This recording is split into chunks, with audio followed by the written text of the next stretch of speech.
دوسری چیز جس کا قرآن نے ذکر کیا ہے وہ ہے آنکھ، وہ ہے نظر۔ یقین رکھو شیطان کے زبردست تیروں میں سے ایک تیر ہے ہماری تمہاری نگاہ۔ جس نوجوان نے اس راز کو سمجھ لیا، اگر اسے دنیا میں کچھ بننا ہے، اگر اس کو زمانے کی خرابیوں اور ماحول کی خرابیوں سے اپنے آپ کو بچانا ہے تو کان کے بعد آنکھ کو بچا کر رکھنا ہے۔ بہت بڑا امتحان ہے نوجوانوں، چیلنج ہے، بڑا چیلنج ہے۔ شیطان اس بات کا ایک عجیب سما باندھتا ہے، حسن کو بے نقاب کر کے باہر نکالتا ہے، لڑکیوں اور عورتوں کو باہر نکالتا ہے، تعلیم کے نام پر، ایجوکیشن کے نام پر، جاب کے نام پر، سروس کے نام پر، مارکیٹنگ کے نام پر، تفریح کے نام پر، گھومنے پھرنے کے نام پر، نہ جانے کن کن عنوانوں پر لڑکیوں اور عورتوں کو بے نقاب اور بے پردہ کر کے باہر نکالتا ہے، اور مردوں کو بے چین کرتا ہے کہ وہ دیکھیں، مردوں کو بے قرار کرتا ہے کہ وہ دیکھیں۔ اور یہ دونوں سماج کے قیمتی حصے جو اگر یہ دونوں male and female, boys and girls, اگر یہ دونوں کسی سماج کے پاکیزہ ہو جائیں اور ویلیوز پر یقین رکھنے لگیں اور آئندہ کے لیے اس بات کا تہیہ کر لیں کہ نہ صرف یہ کہ مجھے اپنے آپ کو بچانا ہے، اپنی فیملی کو بھی بچانا ہے، اور جہاں تک ہو سکے اپنے رشتہ داروں، اپنے قریبی لوگوں، اپنے نیئر اینڈ ڈیئر ونس، اور یہاں تک کہ اپنے پورے علاقے کے اندر ایک پاکیزہ تہذیب کو پھیلانا ہے، لیکن یہ نہ کر پائیں لوگ، اس کے لیے ایک طرف تو بے پردگی پھیلائی جاتی ہے، بے حیائی پھیلائی جاتی ہے، بے شرمی پھیلائی جاتی ہے، اور لڑکیوں اور عورتوں کو پردے سے دور کیا جاتا ہے، ان کے دلوں کے اندر پردے کی حقارت بٹھائی جاتی ہے، ان کی سمجھ میں یہ آتا ہے کہ پردہ ترقی کے راستے میں رکاوٹ ہے،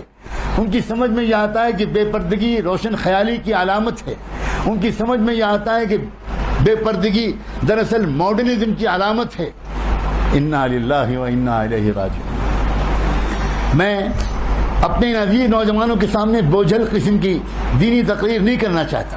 میں ان سے ان کی زبان میں بات کرنا چاہتا ہوں۔ مجھے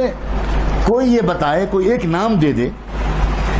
کہ جس عورت نے، جس لڑکی نے اپنے آپ کو بے نقاب اور بے پردہ کیا ہو، اور جس نے اپنے حسن کو پبلکلی ڈیمانسٹریٹ کیا ہو، اور جس نے خود اپنے حسن کے ذریعے سے سماج کے کرمنلز کو انوائٹ کیا ہو، کسی ایک عورت کا ایسا نام دے دو، اس سے انسانیت کو کبھی بھی کوئی اچھا سبق ملا ہے؟ اس کی پیٹ سے جو بچے پیدا ہوئے ہیں، کیا ان بچوں نے انسانیت کو کوئی خدمت کی ہے؟ کیا اس کے گھروں کے اندر سے کوئی ایسا امام وقت کا رہبر ملا ہے، کوئی وقت مجدد ملا ہے، کوئی زمانے کی باطل طاقتوں کی کلائی موڑ دینے والا کوئی بہادر سپوت ایسی کسی ماں کے پیٹ سے پیدا ہوا ہے؟ اپنے مقام کو پہچانو۔ کیا ہو گیا ہماری بچیوں کو؟ کیا ہو گیا ہمارے نوجوانوں کو؟ تم دکھاتی ہو اور نوجوان لڑکے دیکھتے ہیں۔ دکھانے والے دکھانے سے توبہ کریں اور دیکھنے والے دیکھنے کی عادت چھوڑیں۔ جب سماج پاک بن پائے گا، جب سماج پاک بن پائے گا، معاشرہ پاک نہیں بن سکتا اس مغربی تہذیب کے جیتے جی جو ہمارے گھروں میں گھس گئی ہے۔ اللہ کرے اللہ کرے اللہ کرے میرے عزیز نوجوانوں کو تمہارے پیشانیوں سے ایمان کا نور جھلکتا، تمہارے اندر جذبات نظر آتے ہیں کہ تم چاہتے ہو کہ نیک بنو، تم چاہتے ہو کہ تم کسی طرح ان برائیوں سے اپنے آپ کو بچاؤ،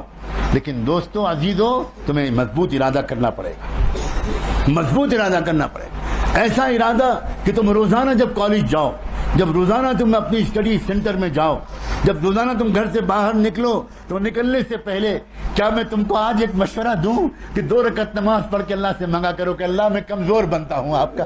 اللہ میں آپ کا کمزور بنتا ہوں، باہر شیطان کے جال پڑے ہوئے ہیں، اب باہر بہت مصیبت ہے، اللہ میں کیسے اپنی نظر کو بچاؤں؟ اگر نہیں پڑھتا تو مشکل اور کالج جاتا ہوں تو مشکل، میرے اللہ تو مجھے بچا لے۔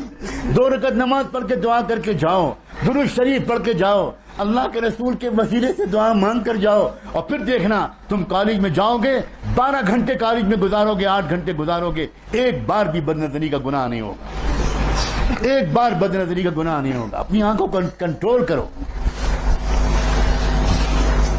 دونوں کی ذمہ داری ہے